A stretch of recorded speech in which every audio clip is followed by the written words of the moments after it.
할렐루야. 네, 주의 이름으로 여러분을 사랑하고 환영합니다. 앞뒤 좌우에 있는 분들에게 사랑과 축복으로 인사하겠습니다. 사랑합니다. 축복합니다. 사랑합니다. 축복합니다. 사랑합니다. 축복합니다. 축복합니다. 사도신경으로 신앙 고백하시겠습니다. 전능하사 천지를 만드신 하나님 아버지를 내가 믿사오며 그 외아들 우리 주 예수 그리스도를 믿사오니 이는 성령으로 잉태하사 동정녀 마리아에게 나시고 본디오 빌라도에게 고난을 받으사 십자가에 못 박혀 죽으시고 장사한 지 사흘 만에 죽은 자 가운데서 다시 살아나시며 하늘에 오르사 전능하신 하나님 우편에 앉아 계시다가 저리로서 산자와 죽은 자를 심판하러 오시리라. 성경을 믿사오며 거룩한 공회와 성도가 서로 교통하는 것과 죄를 사하여 주시는 것과 몸이 다시 사는 것과 영원히 사는 것을 믿사옵나이다. 아멘. 찬양 154장 나의 영원하신 기억 고백합니다. 나의 영원하신 기억 생명보다 귀하다. 나의 갈 길 바라고 나와 오게 하소서. 주께로 가까이 주께로 가오리.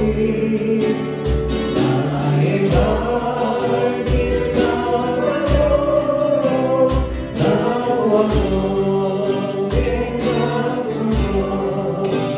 세상 우리의 양과 모든 명예 버리고 험한 길 가는 동안 나와 오게 하소서. 주께로 가까이 주께로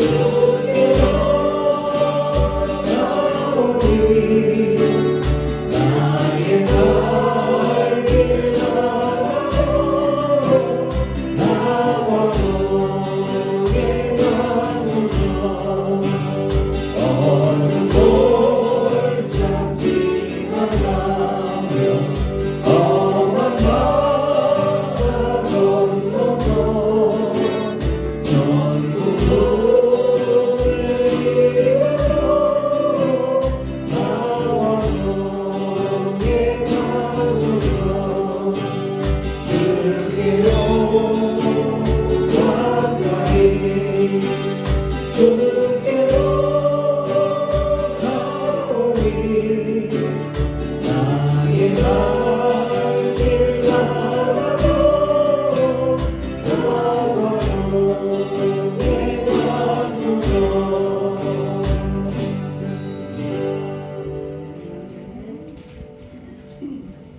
157장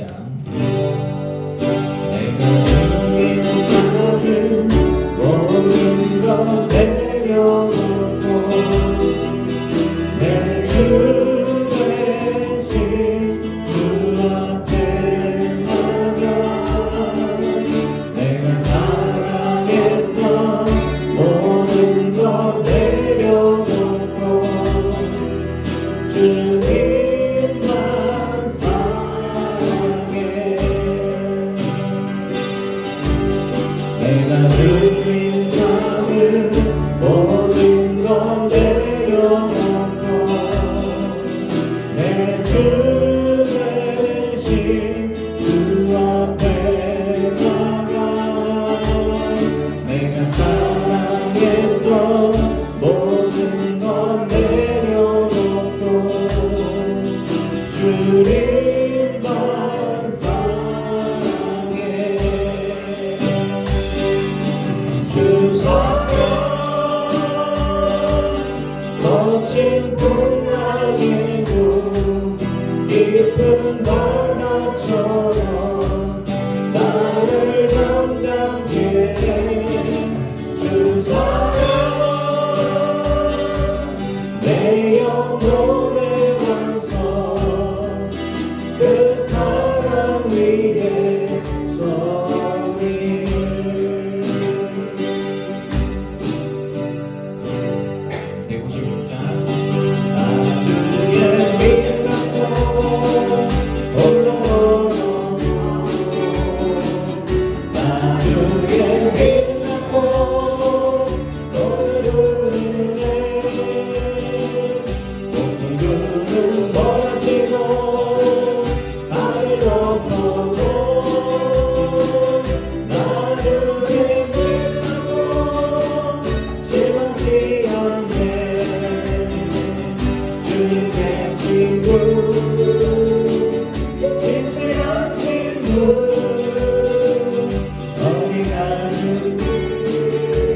위함에 내주는 선한 목자 나를 인도해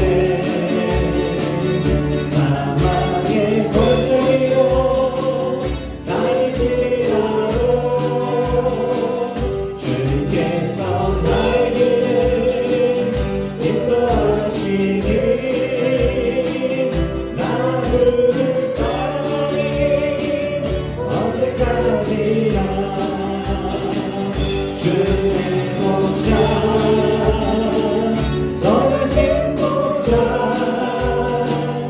어디 가든지 함께 하시네 주님께서 나의 길을 인도하시니 나 주를 따르니 언제까지나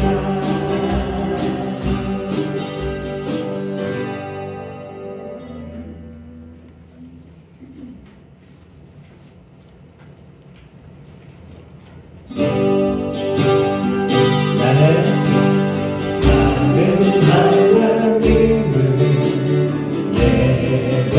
하나님을 예배자입니다.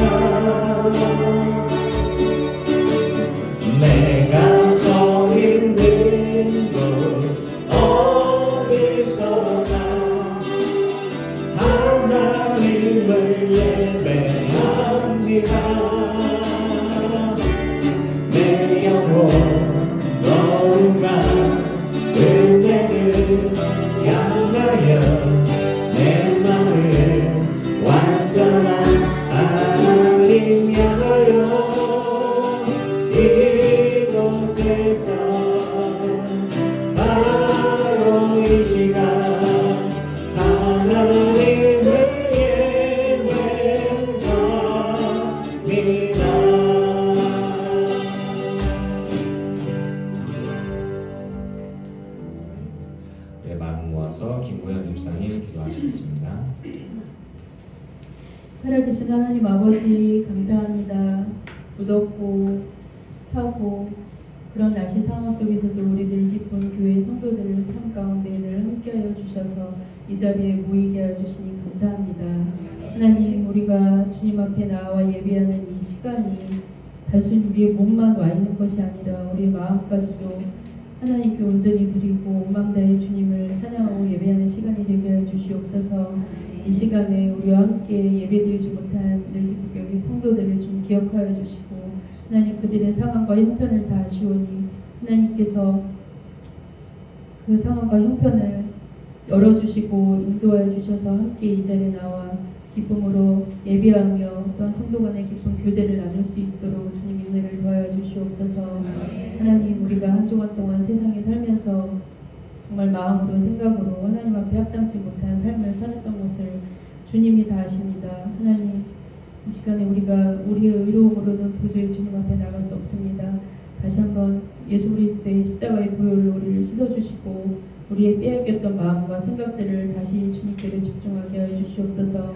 우리가 세상에 살면서 세상 사람들이 우리를 어떻게 보는지, 우리를 어떻게 평가하는지, 우리의 업무 능력을 어떻게 생각하는지, 우리가 그것도 물론 중요하지만 우리가 정말 중요한 것은 하나님이 우리를 어떻게 생각하시는지, 우리의 믿음에 대해서 하나님의 평가가 어떠한지, 우리의 영이 지금 주님 앞에 어떠한 상태에 있는지 그것을 먼저 생각하게 해주시옵소서. 우리가 이 세상에서 아무리 잘 먹고 잘 살고 큰 업적을 세웠다 할지라도 마지막 때에 주님 앞에 갔을 때 내가 너를 모른다면 하나님, 우리는 아무것도 아닙니다. 우리가 주님 앞에서 정말 다윗이 그렇게 내 앞에 항상 주님을 두고 생활했던 것처럼 우리도 그렇게 주님 앞에서 살게 해주시옵소서.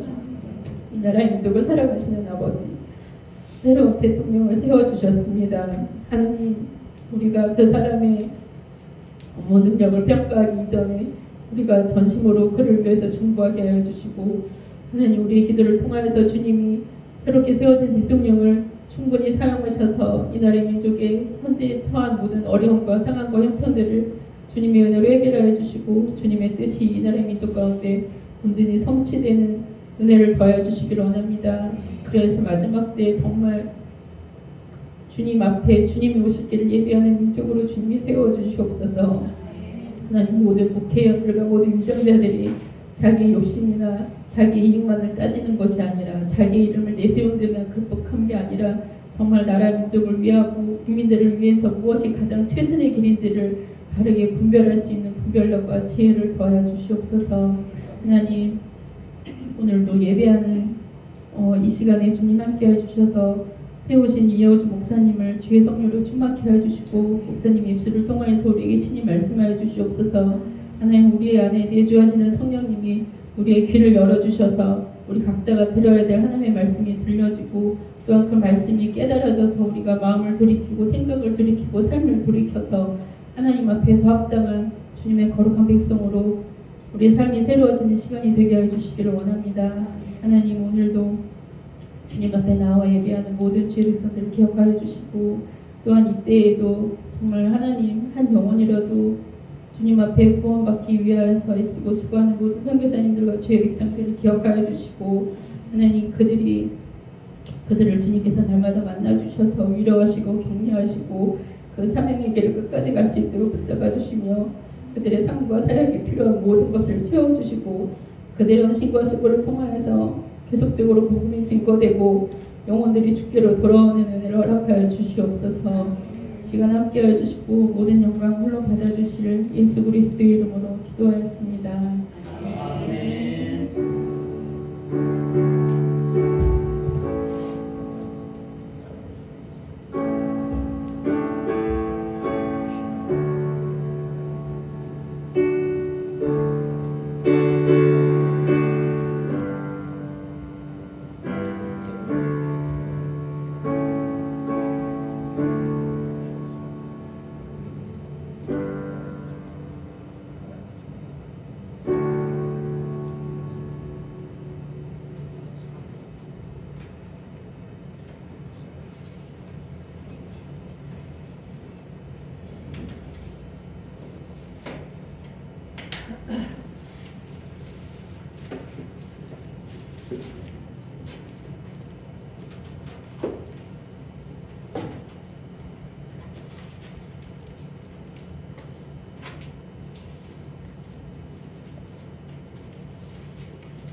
할렐루야.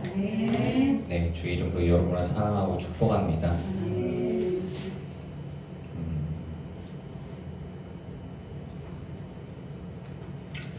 말씀 보겠습니다. 골로새서 1장 23절에서 29절까지 말씀입니다. 지난주 말씀하고 좀 겹치기는 하는데 일꾼에 대한 이야기를 좀 하겠습니다. 골로새서 1장 23절에서 29절까지 말씀 교독합니다. 만일 너희가 믿음에 거하고 터 위에 굳게 서서 너희 들은 바 복음의 소망에서 흔들리지 아니하면 그리하리라. 이 복음은 천하 만민에게 전파된 바요 나 바울은 이 복음의 일꾼이 되었노라. 나는 이제 너희를 위하여 받은 괴로움을 기뻐하고 그리스도의 남은 그의 몸된 교회를 위하여 내 육체에 세우리라. 내가 교회의 일꾼 된 것은 하나님이 너희를 위하여 내게 주신 직분을 따라 하나님의 말씀을 이루려 함이니라. 이 비밀은 만세와 하늘로부터 감추어졌던 것인데 이제는 그의 성도들에게 나타났고 하나님이 그들로 하여금 이 비밀의 영광이 이방인 가운데 얼마나 풍성한지를 알게 하려 하심이라. 이 비밀은 너희 안에 계신 그리스도시니 곧 영광의 소망이니라. 우리가 그를 전파하여 각 사람을 구하고 모든 지혜로 각 사람을 가르치는 각 사람을 그리스도 안에서 완전한 자로 세려 하느니 함께 읽습니다. 이를 위하여 나도 내 속에서 능력으로 역사하실 이의 역사를 따라 힘을 다하여 수고하노라. 아멘. 아멘. 복음의 일꾼. 복음의 일꾼. 바울은 분명 복음의 일꾼입니다. 바울은 분명 복음의 일꾼인데, 그러면 우리는 복음의 일꾼일까요? 바울은 복음의 일꾼이 맞습니다. 목사는 복음의 일꾼입니까? 끄떡끄떡. 선교사님은 복음의 일꾼입니까? 끄떡끄떡. 그러면 성도님들은 복음의 일꾼입니까? 네, 끄떡끄떡이어야 돼요. 살짝 고민하시면 곤란합니다. 네, 고민하면 곤란해요. 그냥 끄떡끄떡이어야 되는 거예요. 그렇습니다. 여러분은 복음의 일꾼입니다. 아멘. 복음의 일꾼은 교회 직분자가 아닙니다. 복음의 일꾼은 주를 위해서 삶을 드리는 모든 그리스도인이라고 정의할 수 있습니다. 그렇지 않으면은 목사님 전도해야지요. 목사님 교회 부흥시켜야지요. 목사님, 선교사님, 그 선교했는데 그 얼마나 많이 부흥했슈? 이렇게 하는 거는 그럼 당신은 뭔데요? 난 성도. 전도는 네가 하고. 이런 분위기가 되는 거예요. 괜히 혼자 그 코드가 맞나? 빵 터지는데. 자, 우리가 어떤 하나님의 부름받은 사역과 일꾼이라고 하는 것에 있어서 직분이 그 사람이 하나님의 사람 확실하다, 하나님의 일이다. 김구현 집사님 기도하는데 찬양이 머릿속에 막 울리는 거예요. 막 부름받아라는 성이 막 울려가지고 제가 찬송가 어디 있나고 열심히 찾았어요, 사실은. 우리가 부름받았어요. 주의 부름을 받았습니다. 근데 제가 목사 된 거는 하나님 저를 목사로 부르셔서 순종해서 간 거예요. 그 선교사님은 하나님의 선교사로 불러서 순종해서 간 거예요. 그럼 여러분들은 성도로 평신도 사역자로 불러서 순종하는 거예요. 그러면 주님 왜 나를 목사로 세웠습니까? 주님 왜 나를 평신도로 세웠습니까? 나 목사로 세우시지요. 이거하고는 좀 다른 거예요. 각자의 삶의 자리에서 부름 받은 대로 받은 사명 감당하는 게 주님의 심부름꾼이고 주의 종이고 일꾼임을 믿습니다. 아멘.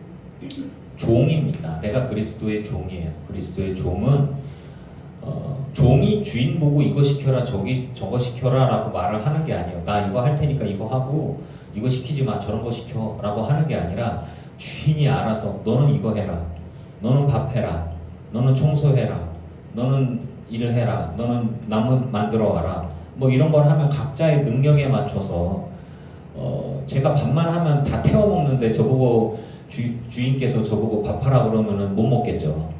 그러니까 힘이 하나도 없는데 김신옥 사모 보고 나무 해와라 못해요. 뭐 이렇게 하다가 힘들어서 이 목사 좀 옮기지 예의 뭐 이렇게 뭔가 능력에 맞춰서 주인이 종에게 심부름을 시킵니다.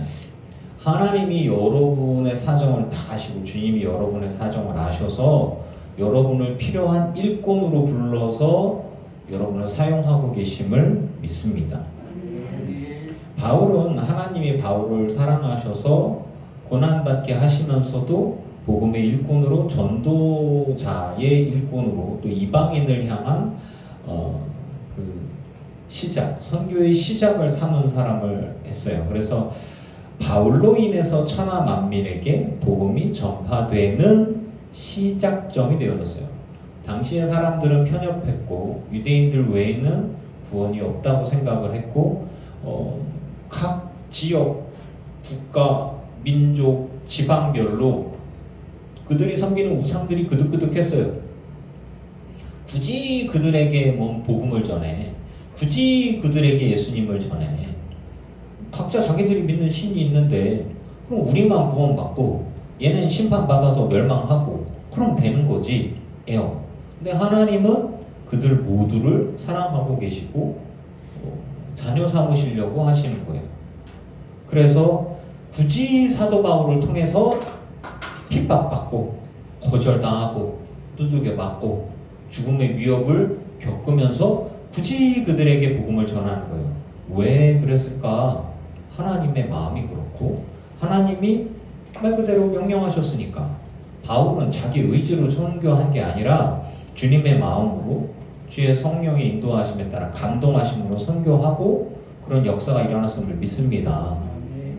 그러니까 하나님의 뜻대로 하나님의 부름받은 그의 종된 우리가 부름받은 대로 순종하는 것이 그것이 하나님의 일꾼임을 믿습니다.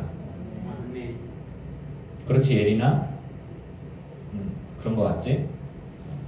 자, 우리가 하나님의 부름받은 일꾼이라면 일꾼으로서의 어떠한 자세다. 맡은 자에게 구할 것은 뭡니까?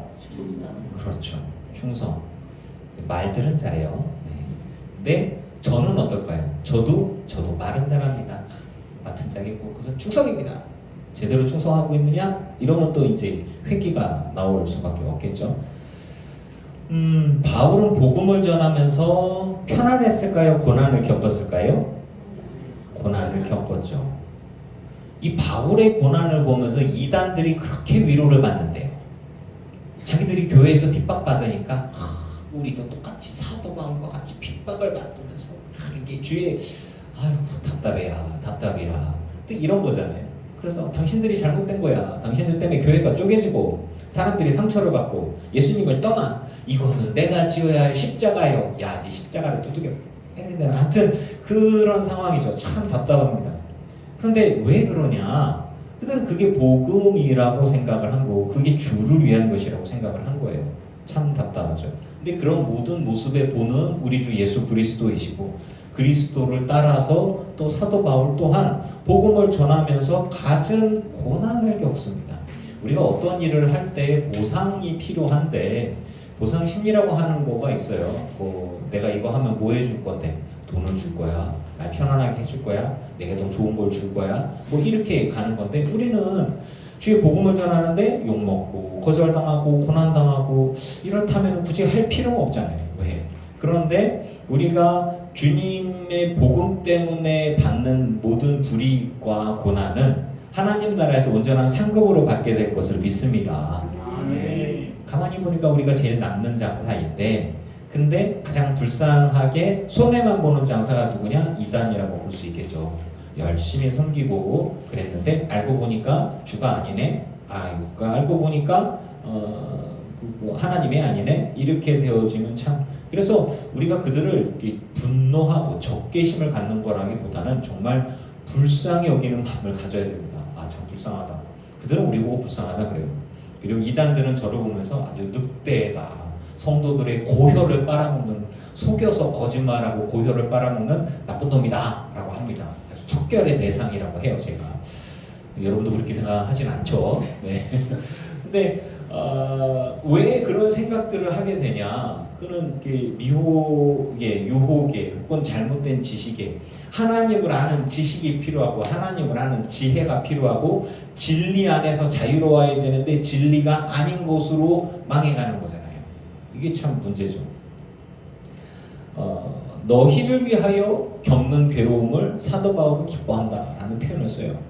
사도 바울이 굳이 고통당하면서 고난당하면서 복음을 전하고 또 교회를 세우고 그를 위해서 중보로 기도하고 헌신하고 충성하는 그 모든 것들이 어쩌면 교회를 위한 것들이고 성도를 위한 것들이고 그래서 그러한 고통은 즐거움이다, 기쁨이다 라는 표현을 쓰고 있어요. 어떻게 이럴 수가 있을까? 저는 이제 제 아내도 일을 하고 저도 일을 하고 또 우리 교회 사역도 하고 여러 가지가 있죠. 그런데 내 이제 제 동생은 이제 혼자 있으면서 그러는 거예요. 돈을 써야지 막 이렇게 얘기를 해요. 지인 중에서 같이 일하고 있던 사람 중에서 월 막 한 400, 500씩 버는데 저축이 하나도 안 되는 거예요.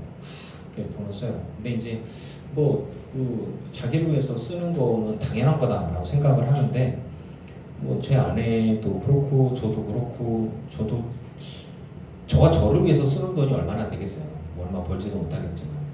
그리고 제 아내가 제 아내 스스로를 위해서 쓰는 게 얼마나 되겠어요.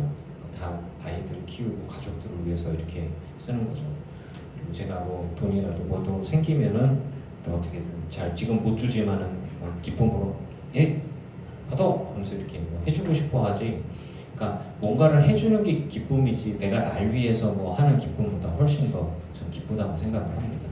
근데 저는 그게 당연한 거거든요. 가족을 위해서 이렇게 쓰는 거, 그리고 성도를 위해서 하는 거. 이게 여러분들은 제가 이제 교회를 유지하고 목회를 하기 위해서 일하는 것들을 되게 고마워하지만 그런 마음 가지시는 건 고맙지만 사실은 그게 제 일이기도 하고 내 교회를 위한 게 결국은 내가 목사니까 내 교회를 사랑하고 내 성도를 위한 게 결국은 나를 위한 거예요.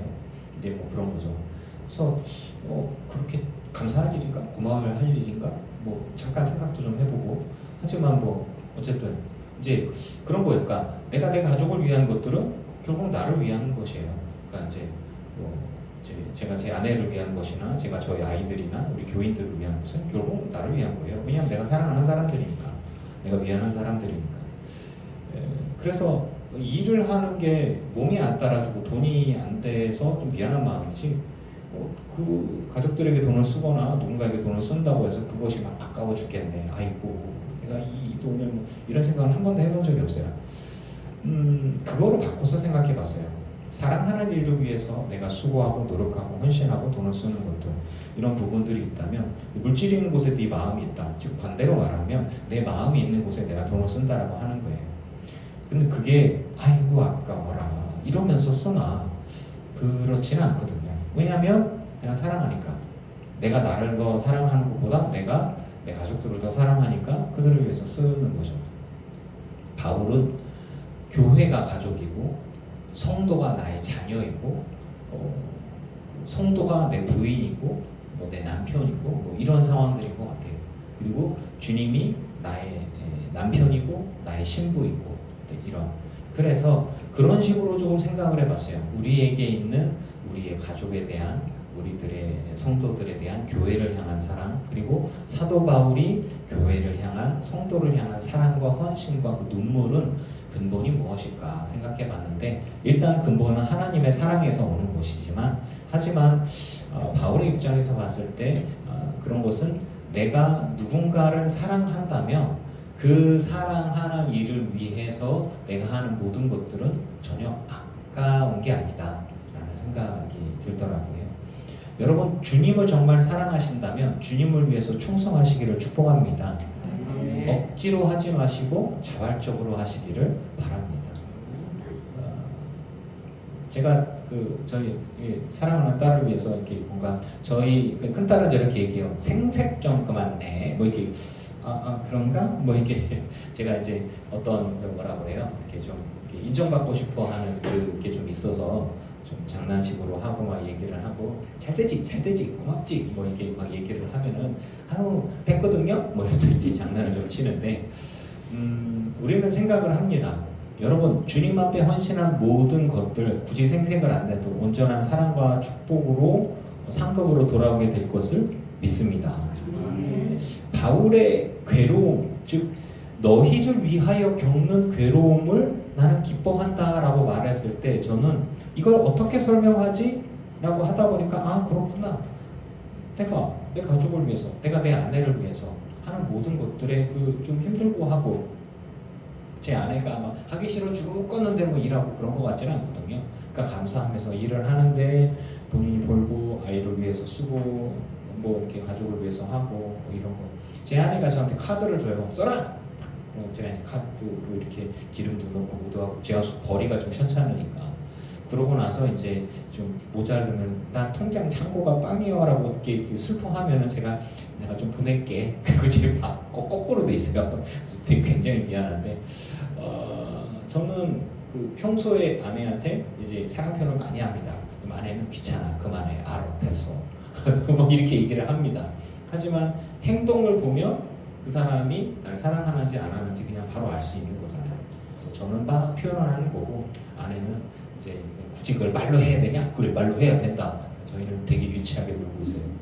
근데 우리 하나님과 우리 사이도 그렇지 않을까요? 여러분은 여러분의 말과 여러분의 행동으로 주님께 온전한 사랑을 돌려드리고 보내드리고, 그래서 찬양과 영광과 기도, 예배를 통해서 온전한 감사와 헌신과 충성을 하시길 축복합니다. 하나님은 그거를 보시고 분명히 기뻐하실 거예요. 그래서 바울은 너희를 위해서 겪는 괴로움을 기뻐한다. 왜 그럴까? 사랑하기 때문에 그렇습니다. 자녀에 대한 사랑도 마찬가지일 거고요. 또 그리스도의 남은 고난을 그의 몸된 교회를 위해서 자기 육체에 채운다. 말이 조금 어렵지만 그래요. 예수님의 십자가를 우리가 나눠질 수 있을까? 어렵겠죠. 하지만 주님께서 고난받으셨는데, 날 구원하시려고 고난받으셨는데, 내가 주를 위해서 할 수 있는 게 뭐냐? 교회는 주의 몸된 교회이고, 그 주님의 고통당하신 그 몸된 교회를 위해서 내가 헌신하고 하는 거, 내가 충성하는 거, 내가 제 친구가 썼던 그 파라과이 선교사인데, 임동수 선교사라고, 저는 충남 예산 출신이고 바로 옆 동네 홍성 출신이에요. 학교 다닐 때는 같이 이제 학교 다니고 지식도 못 구하는데, 이 친구는 파라과이 선교를 하면서 그쪽에 있는 교회를 수십 개를 세웠습니다. 신학교도 3개를 세우고, 그래서 파라과이라는 나라 안에서의 선교사들의 대장이에요. 그래서 우리는 농담으로 얘기합니다. 아유, 감독회장님 오셨냐고 그 얘기를 해요. 원래 그 친구를 기준으로 해서 이 임동수 선교사가 한 책도 2권 썼어요. 근데 그 친구가 하는 그 말 자체는, 얼마 전에 수지선한 목자교회도, 수지선한 목자교회 선교사님들을 이렇게 영상들을 보면 임동수 선교사라고 나올 거예요. 한번 가보세요. 거기 이제 그 친구가 네가 왔더라? 라고 얘기했더니 2년 전에 제가 그 친구가 저한테 했던 거를 이제 페이스북을 안 해갖고 2년 만에 봤더니 저한테 연락이 왔더라고요. 2년 뒤에 제가 인재받다야 그러면서 이제 답 글을 좀 남겨서 언제 한번 오면 보자 라고 그랬거든요. 근데 이 친구가 썼던 책에 보면 그렇게 나와요. 하나님, 저는 제가 예전에 이제 설교할 때 썼던 말이기도 한데, 주님, 저는 너무 소중해서 썩혀지는, 사용되지 않고 썩혀지는 일꾼이라기보다는 쓸고 하나님 앞에 쓰임받고 쓰임받아서 다 달아서 없어지는 일꾼이 되고 싶습니다. 그 친구는 그렇게 글을 썼더라고요. 저도 비슷한 얘기를 했던 것 같은데, 이제 그 친구 같은 경우에는 정말 파라과이 가면은 거의 이제 그 친구 밑으로 수백 명의 선교사와 목사들 막 쫙 깔렸어요. 이렇게 쫙 깔렸어요. 그렇게 하고, 그 안에서는 그러니까 기도 제목을, 저희 동기들한테 기도 제목을 이만큼 올렸는데, 뭐 보면은 선교사님들의 생활이 어렵고, 그러니까 개척교회들의 생활이 어렵고, 교회들이 어렵고, 딱 사도 바울 같아요. 굉장히 많이 이렇게 교회를 세우고 있거든요. 교회 세우는 방식도 그렇고, 그러니까 그런 걸로 보면은 이제 비교되죠. 저는 작은 교회, 미자리 교회 목회하고 있고, 그 친구 같은 경우는 그 친구를 통해서 열매가 맺은 게 적어도 그 10,000단위가 넘어갈 거예요. 엄청나게 많으면 수십만 명 되지 않을까 싶은데, 근데 교회들이 다 작은 교회인데 지역에 있는 사람들을 불러보아요.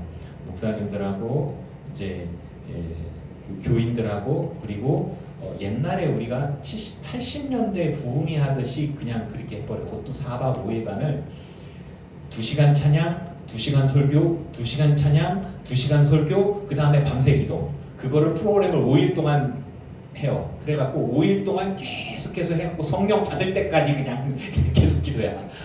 그래서 거의 성령 안 받으면 죽겠다 싶어갖고 성령을 받는지, 아무튼 그 프로그램을 돌리더라고요. 그래서 예전에 우리가 80년대에 그 수련회하고 뭐 기도회 많이 했던 그 프로그램을 가지고서 파라과이에 지금 적용을 해서 이 친구가 10년 좀 넘게 그것들을 하는데, 그러면서 하여튼 부흥회를 하면 헌신하겠다는 사람이 생기고, 그럼 매칭시켜요. 연결시키고, 그 파라과이가 그 나무 이렇게 해갖고 이렇게 하면 그냥 집이 뚝딱 생긴대요. 그냥 이렇게. 그러니까 적은 돈으로도 교회가 하나 생기고 예수 믿겠다 헌신하는 사람 있으면 쭉 모여서 뭐 생활비 조금 해주고 그렇게 해서 또 남미 지역이니까 먹을 게 사실 널려 있거든요. 이제 독충도 많고 하긴 하지만 좀 먹을 게 많아서 그래서 이제 그 생존에 대한 부분들 최소한으로만 이렇게 지원해주고 교회 생기고 그렇게 해서 하고 교회가 어느 정도 좀 부흥이 되어지면 그 다음에 그 중에서 이제 교육을 하고 이제 감리사급 되는 사람 관리자 하나 세우고 또 다른 데로 가. 그럼 또 다른 데로 가서 사람들을 모아갖고 막 부흥회를 해. 지원받아서 그럼 또 막 하고 그래서 정말 폭발적으로 부흥을 하고 있어요. 근데 저희한테는 굉장히 자랑스러운 친구 사역자이죠. 근데 그 친구가 했던 말 정말 하나님 저는 사용되어져서 쓰임받아서 닳아서 없어지는 사람이 되고 싶습니다 라고. 근데 이 친구가 뭐 했던 이야기들 막 그래요. 이제 선교사로 오래 나갔더니 꿈을 그 나라 언어로 이렇게 꿈을 꾸고 막 어느 순간에 이제 우리나라에 와서 이렇게 설교하고 또 선교 후원 좀 해주세요라고 하려 하는데 자꾸 혀가 꼬인대. 이제 외국어 그 나라 파라과이 남미어가 더 편하고 그래서 그 스페인어를 쓰던가요? 그래서 그쪽 말이 더 이렇게 편하고 그쪽 언어로 얘기하고 그쪽으로 설교하고 꿈도 그 나라 말로 꿈을 꾸다 보니까 한국어가 점점 사라져가는 거야. 그래가지고 여기서 하다 보면 자꾸 혀가 꼬이고 단어가 생각이 안 나. 우리나라 말로 그게 뭐였지? 이러면서 이제 그렇다고 하더라고요. 그때 이게 좀 과도기에 있는 것 같아요. 근데 이제 이 친구가 막 정말 그렇게 열심히 사역을 하는데 우리 친구들이 이제 건강을 걱정을 하고 그리고 뭐 이제 한 번은 뭐 쓰러져서 뭐 이렇게 힘들었다 뭐 이러저런 얘기도 하고 뭐 그렇습니다. 그렇게 사역하는 친구들도 있고 저도 이렇게 사역하기도 하고. 근데 우리가 각자의 부름 받은 대로 쓰임을 받는데 중요한 포인트는 그것입니다. 저는 맨 처음에 제가 얘기했죠. 복음의 일꾼이라는 주제를 가지고 이야기를 하는데 사도 바울, 감히 우리가 사도 바울 같겠습니까? 제 친구 임동수 선교사, 저랑 비교하면 제가 뭐 하늘과 땅이잖아요. 그리고 제 친구 녀석들 중에는 또 이제 광림교회에서 이제 부목사로 있다가 지교회로 나와가지고 규모가 있는 교회 나간 애들이 조금 있어요. 그런 친구들은 사역을 하면은 몇백 명에서 만 천 단위가 넘어가는 걸로 알고 있어요. 몇 명 안 되지만 아무튼 그런 친구들이 있고 그리고 나머지는 다 사실은 다 미자립으로 이중직으로 일을 하고 있는 건 사실입니다. 현대 시대에서 저희 나이대가 좀 그런 것 같아요. 그러면 비교가 많이 되죠.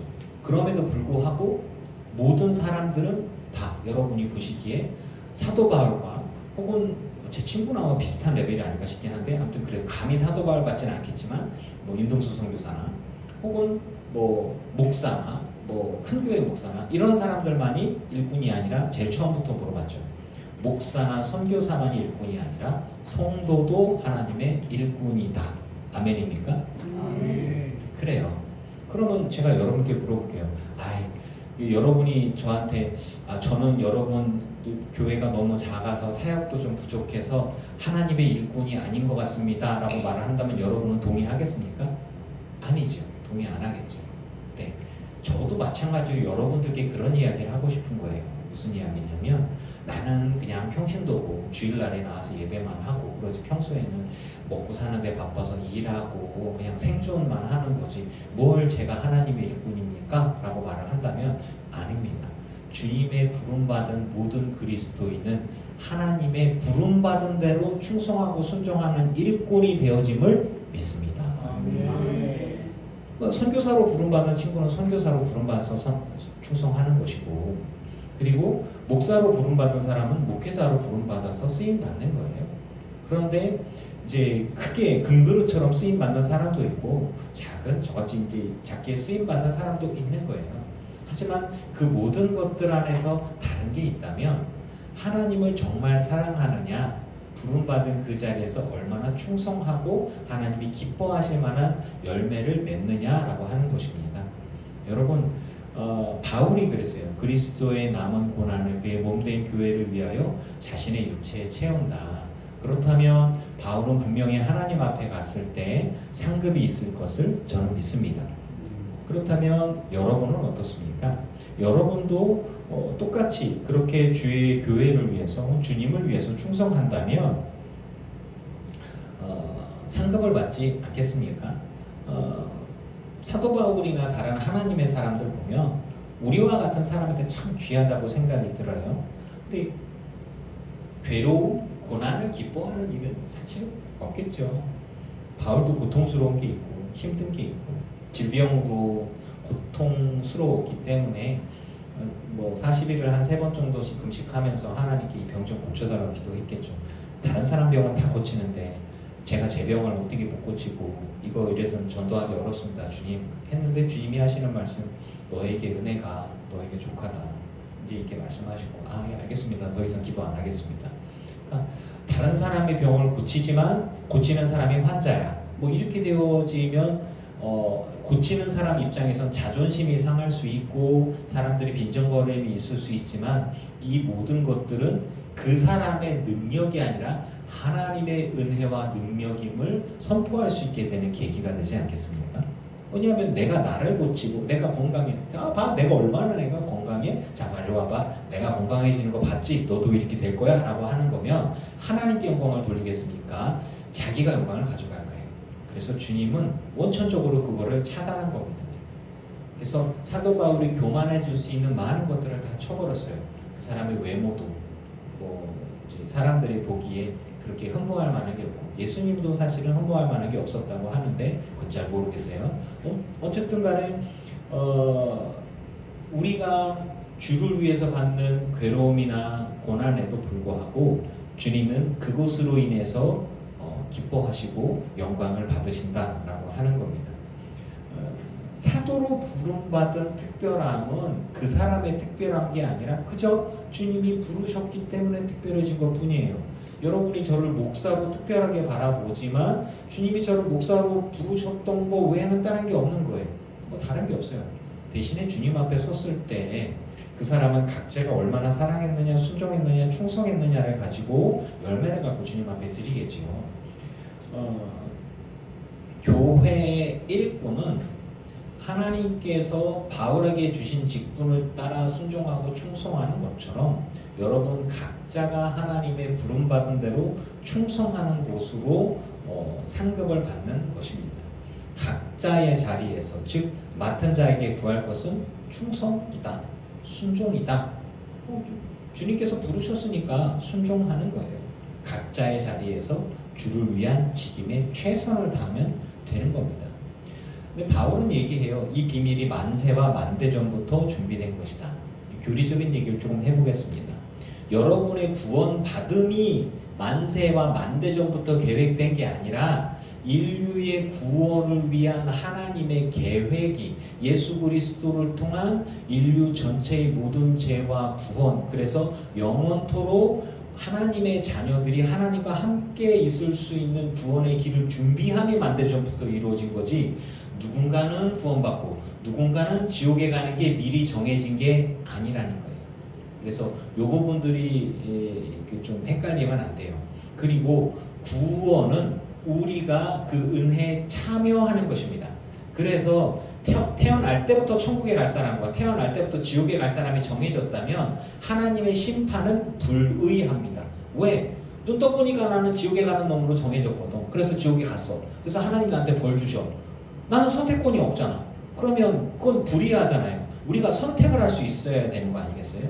그래서 우리는 언제든지 간에 하나님께 회개할 기회가 주어지고 복음을 따라 주님과 동행할 기회가 주어지고 하나님께 영광을 돌릴 기회가 주어져서 그 은혜를 우리가 입고서 하나님께 영광 돌릴 수 있어야 우리가 한 모든 것들이 상급이 되어짐을 믿습니다. 그래서 우리는 복음을 전하고 그리고 주님이 심판을 하시는 거예요. 내가 너에게 기회를 주지 않았냐. 내가 너를 위해서 십자가 달려 피 흘려 죽었고 그래서 내가 너를 살리려고 많은 것들을 널어놓았다. 그래서 너는 그저 믿고 회개하고 죄의 길에 벗어나서 의의 길을 선택하기만 하면 되는데 네가 그렇지 않았다. 네가 악을 더 기뻐하고 네가 죄를 더 기뻐하고 죄를 선택하고 죄를 지었기 때문에 너의 삶을 평생을 통해서 내가 너에게 기회를 주었지만 네가 들으려고도 하지 않았고 그래서 너의 심판받음과 너의 멸망은 그것은 너가 자초한 것이기 때문에 하나님의 심판은 옳다라고 얘기를 할 수 있는 거거든요. 그래서 이 부분을 이렇게 이해를 해주시면 좋겠고요. 하나님께서 이제 우리에게 주신 것은 그거예요. 하나님의 일은 하나님의 사람들, 성도를 통하여 일한다라고 하는 것입니다. 그래서 하나님의 풍성하심과 영광에 대해서 그리스도 안에서 성도를 통해서 하나님이 일하시는 거예요. 복음은 전파하고 권면하는 것입니다. 전파하고 권면한다는 것은 강요할 수 없다는 거예요. 저희 사랑하는 아이들에게 여러분의 자녀들 공부하게 만들 수 있습니까? 공부는 내가 시키는 거예요. 애들이 하는 거예요. 애들이 하는 거예요. 그는 자기들이 공부를 할 수 있는 우리가 조건을 마련해 주지만 작정하고 나는 공부를 안 하기로 작정했습니다 라고 하는 놈은 절대 공부 못해요. 신앙도 마찬가지입니다. 신앙은 강요할 수 없습니다. 여기에 와서 앉혀는 놓을 수 있지만 예배를 듣고 예배를 하게 할 수는 있지만 이 안에 믿음이 생기도록 하는 것은 본인이 하는 것이지 목사 아들 딸이라고 그래서 천국 간다고 보장이 안 돼요. 왜? 자기들이 믿어야 되는 거죠. 자기들이 하나님을 만나야 라고 하는 거죠. 그래서 우리가 하나님 앞에 갔을 때 칭찬과 상급을 받는 것은 그럼에도 불구하고 충성하고 헌신하고 봉사하고 순종했을 때에 하나님께서 그걸 기뻐하시면서 상급을 주시는 것이고 그 상급의 주심에 차등을 주는 것은 옳습니다. 그래서 의로운 거예요. 여러분, 그럼에도 불구하고 주님께 온전한 충성과 헌신을 하시기를 축복합니다. 구원은 은혜로 받지만 그 은혜는 하나님의 쓰임받는 여러분을 통해서 기회가 전달이 되어지고 그들이 들을 귀가 없으면 거절하는 거예요. 안 듣는 거예요. 근데 들을 귀가 있으면 열려졌으면 그럼 듣고 마음으로 믿고 회개하고 입으로 시인해서 주를 믿기로 결단하고 주님과 동행하게 되어지면 이제 죄사함과 구원의 연애가 있고 천국의 소망이 있는 것입니다. 강요가 아닙니다. 권면도 지혜도 그건 우리가 할 수 있는 것이지만 우리가 하나님의 은혜의 말씀을 전달하고 그것을 받은 사람들이 결단해서 그 안에서 온전하게 믿음이 자라나고 죄와 싸우고 그렇게 거룩한 자로 성화되어져 갈 수 있도록 하는 거예요. 자, 성화는 하나님이 주시는 겁니까? 내가 주님과 동행하면서 성화되어져 가는 겁니까? 자, 이 성화는요, 우리가 생각 그리스도의 완전한 분량으로 예수 믿는 동안 한순간에 확 바뀌나요? 아닙니다. 우리는 죄성을 가지고 있어요. 평생토록 죄와 싸우면서 죄된 습관을 버리고 죄된 행동을 버리고 거룩한 말과 거룩한 행동으로 바꾸어져 가지만 가끔 실수하기도 하고 유혹을 받기도 하고 방해를 받기도 합니다. 그럼에도 불구하고 점점 터가 굳어지고 뿌리가 내려져서 말씀 가운데, 기도 가운데, 성령 가운데 우리가 장성한 분량으로 믿음이 자라나게 되어지면서 어느 순간 더 이상 넘어지지 않고 더 이상 유혹에 빠지지 않고 더 이상 죄를 기뻐하지도 않고 그래서 하나님의 기뻐하시는 완전한 사람, 즉 거의 완벽하진 않지만 그럴 수 있을 만큼의 성숙한 성인처럼 성숙한 그리스도인으로 성숙한 일꾼으로 자라나게 되는 것을 믿습니다. 그래서 주님 앞에 상 받는 거. 왜? 하나님이 하늘에서 뚝 떨어지게 나를 바꾸어주는 게 아니라 뜯어 고쳐주는 게 아니라 부단히 노력하고 수고하고 훈련받아서 이것을 선택해서 싸워서 이겨서 그래서 자라게 하시는 하나님을 붙들었을 때에 온전히 자라나는 겁니다. 그래서 그리스도의 완전한 분량에 이르렀다. 따라서 구원은 받는 것이지만 성화는 우리가 수고를 통해서 또 열매 맺는 것은 우리가 수고함이 필요한 거예요. 여러분, 이거를 구원을 받기 위해서 수고하는 게 아니에요. 구원은 이미 받았지만 하나님께 영광을 돌리고 상급을 받고 칭찬 듣는 모든 것은 하나님이 그렇게 만들어 줬다면 하나님이 상 준다면 잘못된 거예요. 하지만 내가 죄 땜에도 불구하고 내가 연약함에도 불구하고 내가 부족함에도 불구하고 은혜를 사모하고 성령을 사모하고 순종하려고 하고 그럼에도 불구하고 충성하려고 하고 헌신하려고 하면서 조금씩 믿음이 자라나고 선행이 자라나고 흘려보냄이 충성함이 자라나면서 열매가 쌓여가면서 주님 앞에 헌신했을 때 그리스도의 일꾼의 자세를 온전히 감당했을 때에 주님은 우리에게 우리가 말하고 행동한 그 모든 것들을 기뻐 받으시면서 상급을 주시는 하나님이심을 믿습니다. 아멘. 그렇게 되어지는 거예요. 따라서 구원은 은혜로 받았지만 상급은 우리가 행한 대로 주는 거예요. 이 부분들을 헷갈려 하시면 안 됩니다. 그래서 그거를 가지고 사람들을 이제 유혹을 하는 게 그렇게 믿어서 천국 가겠습니까? 라고 말하는 거고, 그거는 달라요. 믿음으로 구원받는 것이고 상급은 행한 대로 받는 거예요. 충성한 대로 받는 거예요. 그래서 우리는 우리 속에 능력으로 역사하는 성령님의 역사를 따라서, 즉 성령이 우리 안에 오신 건 선물이잖아요. 그래서 수고하는 거예요. 그게 일꾼의 자세고 일꾼의 의무입니다. 하나님의 속한 일꾼입니까? 그렇다면 주를 위해 힘을 다하여 수고하고 온전한 상급과 칭찬을 받기 위해 달려가는 것입니다.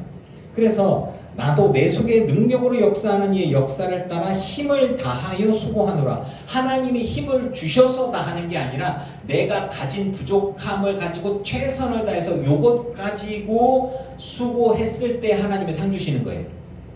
아멘입니까?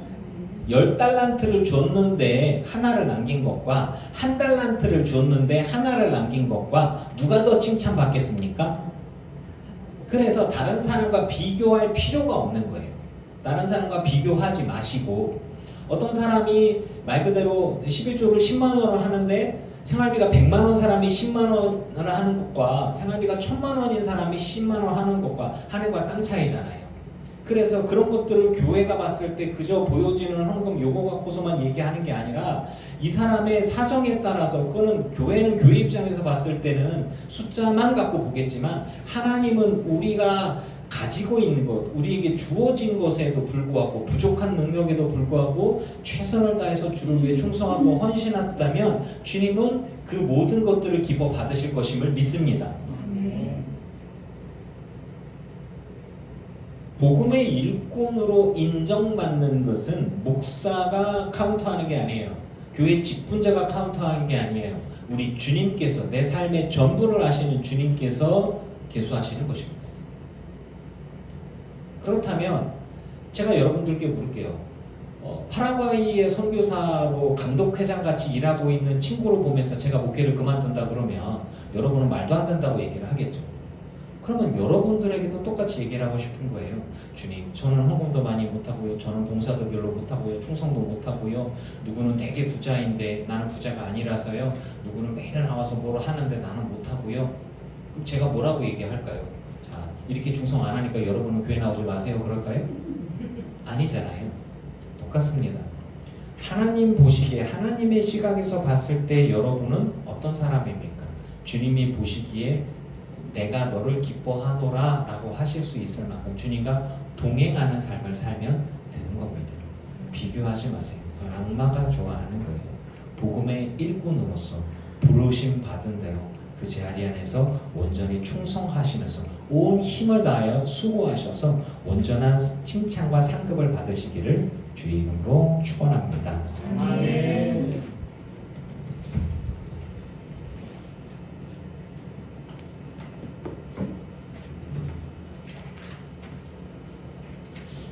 혹시 찬송가 부름받아 나소님 할 수 있을까요?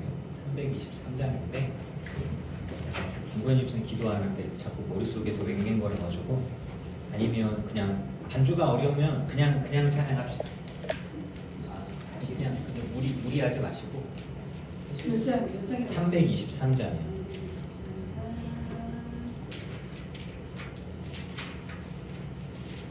4분의 3반. 어렵죠? 네, 어려우면 그냥 찬양으로 갑시다. 부름받아 나서니고 어디든지 가오리다. 괴로우나 즐거우나 주만 따라가오리니 어느 누가 막으리까. 죽음인들 막으리까. 어느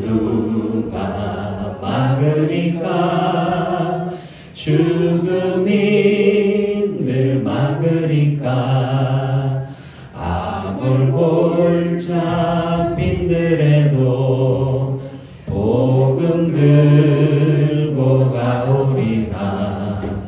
소돔 같은 거리에도 사랑 안고 찾아가서 종의 몸에 지닌 것도 아낌없이 드리리다. 종의 몸에 지닌 것도 아낌없이 드리리다. 존귀 영광 모든 권세 주님 홀로 받으소서. 멸시천대 십자가를 제가 지고 가오리다. 이름 없이 빛도 없이 감사하며 섬기리다. 이름 없이 빛도 없이 감사하며 섬기리다.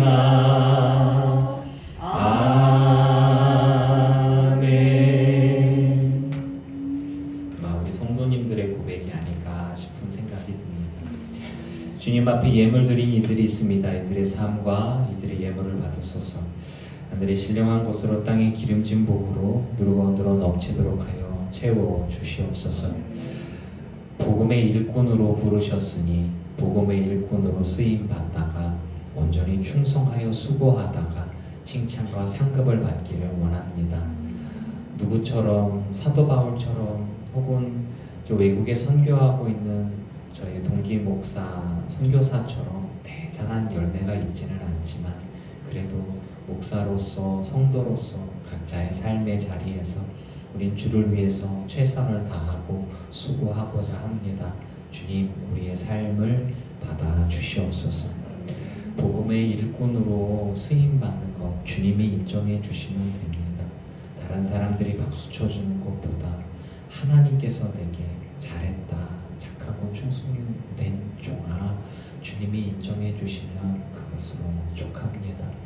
주님, 주님께서 인정해 주시고 박수 쳐 주시기를 바라며 오늘도 묵묵히 십자가 지며 주의 길을 걸어가는 우리 성도들이 있습니다. 이들과 동행하시고 힘주시고 위로하셔서 온전한 상급 받게 하여 주시옵소서. 감사드립니다. 예수님의 이름으로 기도합니다. 아멘. 이제는 우리 주 예수 그리스도의 크신 은혜와 성부 하나님의 지극하신 사랑하심과 성령님의 충만케 하시고 승리하게 하시는 은혜가 예배하는 늘기쁨교회 성도들과 오지 못한 이들과 온라인으로 예배하는 이들과 모든 이들의 가정과 가문과 자손 위에 이제로부터 영원토록 함께 하시기를 간절히 축원하옵나이다. 아멘.